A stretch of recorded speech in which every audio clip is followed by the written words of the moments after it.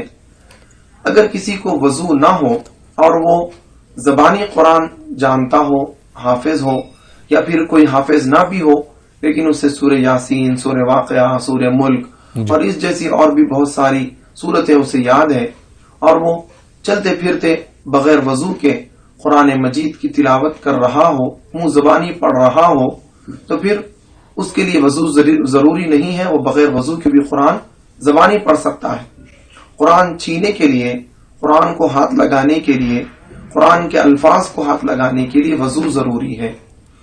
تو اب رہا فون کا جو مسئلہ ہے، اگر کسی نے فون کو پیچھے سے پکڑا ہو اور اسے وضو نہیں ہے تو پھر درست ہے، کوئی مذائقہ نہیں ہے، لیکن بغیر وضو کی حالت میں اس اسکرین پر، جس اسکرین پر قرآن کے الفاظ ہیں، راست ہاتھ لگانا فقہاء کرام نے درست قرار نہیں دیا ہے۔ جی آپ اگر کوئی کپڑا وغیرہ حائل کر کے، یا پھر بہت سارے فون ایسے ہوتے ہیں کہ ان کی ٹچ اسکرین پر ایک پین آتا ہے کہ اس کے ذریعے اگر آپ ایسا اسکرین کو ہٹائیں تو اس کا اسکرین بدل جاتا ہے، ہٹ جاتا ہے، یا پھر اس کانچ پر کوئی ایسی چیز حائل ہو جو راست ہمارے ہاتھ کو، اس انگلی کو اس اسکرین تک پہنچنے سے روکتی ہو، تو پھر ان صورتوں میں اس اسکرین کو بغیر وضو کے چھوا جا سکتا ہے۔